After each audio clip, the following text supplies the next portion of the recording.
Hoje no nosso programa estamos conversando sobre alimentação saudável, em especial naqueles dias quentes, altas temperaturas, dificuldade para se alimentar. O que é melhor para o nosso organismo? Estamos conversando sobre isso no programa hoje. Você pode sempre participar, ligue para nós. 0310 07 940 é o nosso telefone, sempre à sua disposição aqui no nosso programa. Bom, mas agora nós vamos pensar naquela refeição que sempre dá muita discussão. Você, amigo telespectador que nos assiste, janta todos os dias? Algumas famílias têm o hábito de fazer um lanche, outras de comer uma refeição completa mesmo. Ou tem gente ainda que quando quer emagrecer, a primeira coisa que faz é cortar o jantar. Nós vamos conversar agora sobre o que seria ideal para a saúde. Tatiana, eu tenho certeza que você sempre escuta perguntas sobre o jantar nas suas consultas. Todos os dias dos pacientes. Num geral, pensando não apenas num dia quente, mas num geral, qual é a orientação para o jantar? Come ou não come carboidrato? Eu devo jantar? Para emagrecer, eu tiro ou não o jantar? Explica pra gente. Deve jantar sim, não é ideal cortar o carboidrato. A primeira coisa que as pessoas cortam é o carboidrato. Vamos cortar carboidrato para emagrecer. Ele é importante, carboidrato é a principal fonte de energia do cérebro. Vamos diminuir o carboidrato do jantar, não ele excluir da vida. O que é ideal? Se a família não tem o hábito de jantar como o almoço, fazer um lanche. Um lanche que tenha uma salada. Então, tem um tomate, tenha um alface, tenha uma escarola, tenha uma rúcula, o pão. Uma cenoura ralada uma cenoura também. ralada, um pãozinho ou um pão folha, mas algum tipo de carboidrato. Integral. Integral, de preferência integral. E sempre uma proteína dentro, seja um queijo, seja um ovo mexido, seja um atum, se for mais fácil para a família. Seja aquele frango que sobrou do almoço, que a mãe vai desfiar e vai colocar, bater com uma cenoura, com uma ricota e fazer uma pasta. Reaproveitar o alimento e não jogar fora. O alimento, mas que tenha também uma proteína no jantar. Então vai ser ideal, você está fazendo um lanche que tinha tudo que tinha no almoço, mas de uma forma diferente. E no verão ainda mais, porque é mais fresquinho, mais gostoso, a família pode fazer junto. É bem interessante. Muita gente também aproveita nesse período para fazer uma grande salada no jantar, faz aquela bacia grande de folhas e tudo. E as folhas são bem benéficas, porque elas têm bastante água e elas acabam ajudando também a nutrir o corpo nesse tempo quente. Sim, as folhas, as frutas também, elas têm bastante água na composição e fibra. Então, o que acontece? Elas melhoram o funcionamento do intestino, ajudam a partir do rim, porque você está colocando mais líquido dentro da sua dieta. Só que tem que lembrar que só 10% dos líquidos que você precisa pode vir da alimentação. Água não é substituível. E a gente vai falar sobre hidratação já no nosso próximo bloco, inclusive. Água, sucos, refrigerante não conta como água. A gente vai falar sobre isso já aqui no programa, porque a hidratação é muito importante nesse período. A gente falando um pouco sobre as folhas, quais são os benefícios delas para a nossa saúde? Porque tem gente que fala assim, a alface não serve para nada, só tem água. O que as folhas têm que ajudam o nosso organismo? Então, por exemplo, as folhas verdes escuras, vegetais verdes escuros, eles são ricos em ferro. Uma espécie de ferro que é o ferro não M. Então, assim, ele precisa de uma ajuda para ser absorvido. Ele não é tão bem absorvido quanto um ferro M, que é um ferro da carne. Sim. Mas como que a gente pode fazer para ajudar? Vitamina C. Então, sempre uma fonte de vitamina C junto com aquele vegetal verde escuro para que os dois se liguem e ele possa ser melhor absorvido. Então, nem que seja no tempero da salada, pôr um limãozinho no tempero daquela salada que você fez, com várias coisas dentro, para ajudar na absorção do ferro. Então, a gente pode incluir das folhas escuras, a rúcula, espinafre, escarola, brócolis que tem muitos benefícios. Sim. A gente pode colocar couve também, que dá para usar na salada. Esses são os alimentos ricos em ferro. Ácido fólico também? Ácido fólico também. E aí, sempre associado à vitamina C. Dá para fazer uma salada de couve com carambola, fica uma delícia. Queijo branco. Queijo branco, tá vendo? A gente está dando um monte de receita já no programa de hoje também. E comer salada, a gente pode dizer que é liberado? Sim. Salada é um alimento que, assim, até para quem está precisando controlar a alimentação, perder peso, salada está liberada. Salada é liberado. Lembrando que os tubérculos não estão liberados, que é entre a batata, entre a mandioquinha, entre a mandioca, porque eles são carboidratos. O que entra são os vegetais mesmo. Alface, almeirão, rúcula, acelga, escarola, todo tipo de vegetal verde escuro ou qualquer outro, cenoura, beterraba, chuchu, todos eles são liberados, são porções liberadas. Cuidado com o tempero. Tem muita gente que acaba fazendo uma salada linda, mas aí coloca maionese no tempero. E maionese é uma coisa que tem muita gente que fala que estraga fácil no verão, né? Sim, porque a maionese ela tem ovo na composição, então é um alimento que é altamente perecível, tem bastante risco de contaminação. Maionese caseira, então, é um perigo que acontece nas festas. Então, evitar esse tipo de alimento no verão. O verão é mais fácil para estragar, maior risco de proliferação de bactérias. E aí a gente também falando de saladas, não pode esquecer das saladas que podem ser cozidas também, como Sim. chuchu, fazer Cenoura. a beterraba, cenoura, Berinjela. couve-flor, brócolis, esse grupo de alimentos, quais são os benefícios deles para a saúde? Então, tanto a couve-flor quanto o brócolis, eles também têm água na composição, eles também são ricos em fibra. O brócolis também tem ferro, eles são bons para o organismo no modo geral, como os outros vegetais. A única diferença é que eles são alimentos mais fermentativos, você pode se sentir um pouco mais distendido ao comer esses alimentos, você pode sentir um pouco mais de gases. Então, isso é individual, tolerância individual, mas é a única queixa. E aí, come todo dia? Esse grupo de alimentos a gente tem que comer todos os dias? Todos os dias, pelo menos, não tem uma porção determinada para verduras. Frutas, sim, frutas 3 a 5 porções por dia. Verduras, acima de 400 gramas, no mínimo, por dia. Vai ser mais ou menos almoço e jantar. A gente tem aqui algum exemplo que poderia substituir uma proteína no almoço ou no jantar?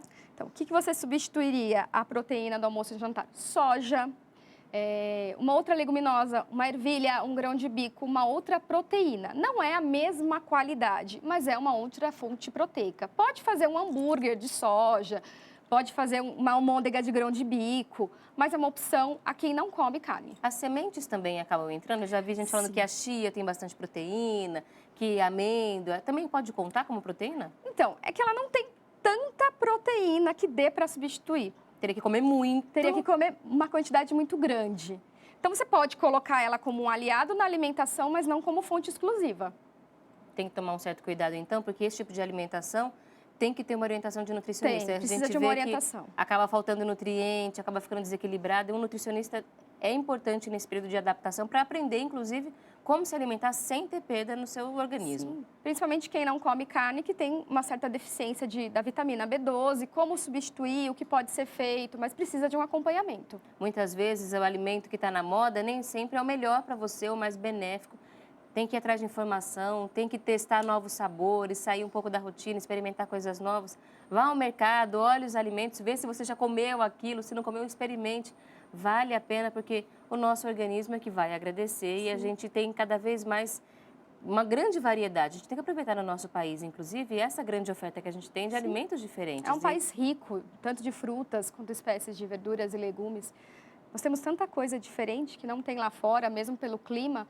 Tem que aproveitar o que tem mesmo. E a gente vai continuar no próximo bloco falando sobre a hidratação. E a gente vai falar um pouco dos líquidos, o que pode substituir a água, será que dá para substituir mesmo? Vamos falar sobre a importância das frutas na nossa alimentação e o que mais a gente pode fazer para que o nosso corpo fique saudável, equilibrado, o nosso paladar fique agradável também numa alimentação num dia tão quente. A gente continua falando sobre isso já aqui no programa Viver é Melhor. Peço licença à nossa convidada por um instante.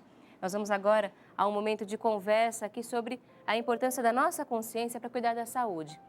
Não só nossa, das pessoas que estão ao nosso lado também, daqueles que nós amamos ou daqueles que nós nem conhecemos, mas que fazem parte da nossa grande família, a humanidade, como nós aprendemos aqui nas instituições da boa vontade de Deus. E aí você pode pensar, nossa, mas eu mal consigo cuidar dos meus problemas, eu vou ajudar os outros? Esse é o nosso desafio. Nós devemos, até por esse comportamento, perceber que os nossos problemas muitas vezes não são os maiores. Nós estamos então exercitando a nossa capacidade de resolução, tirar um pouco o foco só do problema, só da dificuldade e pensar em soluções. E é quando você vê que o outro supera, que o outro dá um grande exemplo, você começa a se sentir também mais animado, com mais vontade, mais disposição de fazer diferente na sua própria vida. Nós vivemos em sociedade, não adianta fugir disso. Precisamos nos cuidar, então, também em sociedade.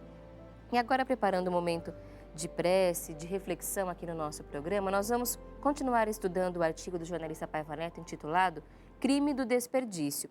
E nesse artigo nós encontramos uma passagem da Bíblia Sagrada em que Jesus combate essa cultura. O próprio Cristo de Deus deu esse exemplo de combater o desperdício e mostrou aqui o quanto nós podemos realizar quando nós estamos dispostos a fazer o bem. E contamos sempre também com o amparo divino. Vamos então estudar a passagem, a primeira multiplicação de pães e peixes, que encontramos no Evangelho de Jesus, segundo Mateus, capítulo 14, versículos de 13 a 21. Esse estudo acontece sempre aqui na Boa Vontade TV, em Espírito e Verdade, à luz do novo mandamento do Educador Celeste, que nos ensinou que nós devemos nos amar, assim como Ele nos amou. E quando nós colocamos o amor acima de tudo, nós não deixamos mais que o desperdício seja uma realidade, que a indiferença seja vivida ainda nos nossos dias, a falta de respeito. Vamos então trazer a lição do Divino Mestre para todas as áreas da nossa vida. Vamos juntos então ao estudo dessa passagem. A primeira multiplicação de pães e peixes.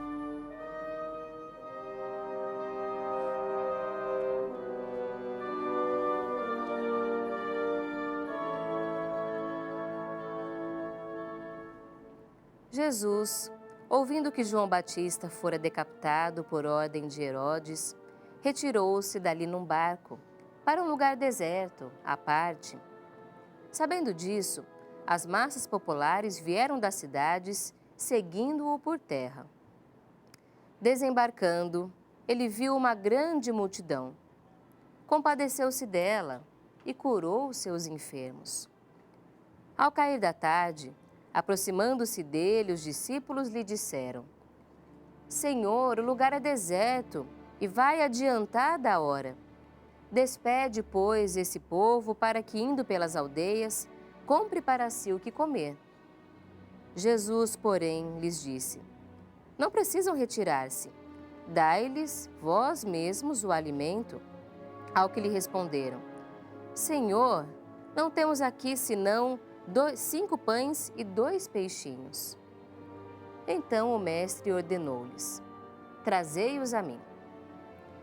E tendo mandado que todos se assentassem sobre a relva, tomando os 5 pães e os 2 peixinhos, erguendo os olhos ao céu, os abençoou. Depois, havendo partido os pães, deu-os aos discípulos e estes às multidões.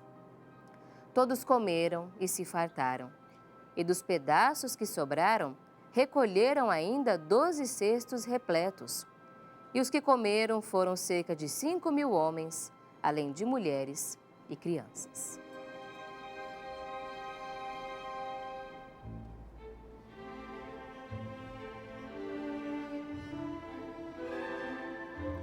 Até nos momentos de desafio, de sofrimento, nós podemos tirar grandes lições na nossa vida. Nesse momento, o Cristo estava ali diante de multidões que o seguiam em busca do alimento para a alma, mas que precisavam também do alimento para o corpo. E ele se compadeceu. Quando nós estamos com esse espírito de renovação, de transformação, de fazer o bem e contamos com o amparo de Deus, nós podemos multiplicar tudo também na nossa vida. É a força do trabalho. Mas nós temos aqui esse exemplo ainda de como nós devemos cuidar daquilo para que não sobre, para que não estrague. Depois que todos eles se alimentaram, a ordem de Jesus foi para que tudo fosse recolhido e armazenado em cestos para que outras pessoas também pudessem se alimentar. Nem o Cristo, que a tudo podia multiplicar, desperdiçou. Por que é que nós vamos fazer isso? Não só com alimento, mas com tudo na nossa vida. Essa reflexão continua já aqui no nosso programa, mas nós vamos agora continuar estudando as lições do dia a dia, mas à luz da espiritualidade ecumênica, do amor fraterno. Acompanhe a mensagem de paz trazida pelo jornalista Paiva Neto, dedicada a você e a sua família. São 60 anos de comunicação 100% Jesus.